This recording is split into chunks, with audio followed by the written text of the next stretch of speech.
Robert Greene की किताब mastery बताती है कि जीवन में महारत कैसे हासिल करें और अपने दिमाग और जीवन को कैसे तरह से इतिहास के सर्वश्रेष्ठ उदाहरणों को सामने रखते हुए यह हमें प्रेरित करती है। इसी ने द न्यूयॉर्क टाइम की नंबर 1 बेस्ट सेलर बुक बनाया है। पहला, सीखना बंद न करें। हम किसी भी नए क्षेत्र में उत्साह के साथ प्रवेश करते हैं, लेकिन साथ ही हम डरते हैं कि सीखने को अभी कितना कुछ शेष है। यहाँ हमारे लिए सबसे बड़ा खतरा ऊब, अधीरता, भय और भ्रम है। जब हम अवलोकन करना और सीखना बंद कर देते हैं तो मास्टरी हासिल करने की प्रक्रिया रुक जाती है, क्योंकि यह एक निरंतर चलने वाली प्रोसेस है। सेकंड, प्रवाह मिला तो मास्टरी आई। लेकिन अगर हम ऊब, अधीरता, भय और भ्रम जैसी भावनाओं को हैंडल करना सीख जाते हैं और आगे बढ़ते रहते हैं तो एक प्रवाह हासिल करना शुरू कर देते हैं। इससे हमें अपने बुनियादी कौशल में महारत हासिल होती है और हम बड़ी चुनौतियों का बेहतर तरीके से सामना कर पाते हैं। हम स्टूडेंट से प्रैक्टिशनर्स बनने लगते हैं। थर्ड, अपनी स्किल की समझ।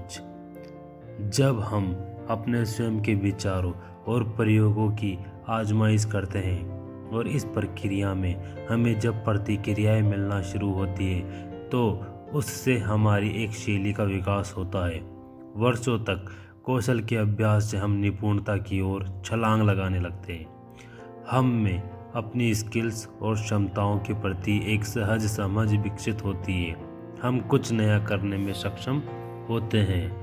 फोर्थ, अंदर की आवाज़ को खोजिए। हमारे पास एक आंतरिक शक्ति है जो जीवन में हमारा मार्गदर्शन करना चाहती है। बचपन में यह शक्ति हमें स्पष्ट थी, इसी से हम उन गतिविधियों और विषयों की ओर गए थे जो हमारे प्राकृतिक झुकाव के अनुकूल थे।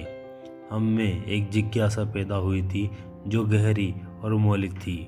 हमें उस सहज शक्ति के साथ फिर से जुड़ना होगा। फिफ्थ, झूठी राह पर न चल पड़े। अपने मूल की ओर लौटे। उस विशेष क्षेत्र की पहचान करें जिसमें आपकी गहरी से गहरी रुचियां हैं।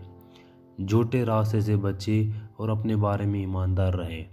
आपको जानना होगा कि आपके हित क्या है। केवल पैसा, प्रसिद्धि, दबाव या प्रभाव में आकर किसी ऐसी राह पर चल पड़ेंगे जो आपके लिए नहीं है तो कभी मास्टरी हासिल नहीं कर सकेंगे।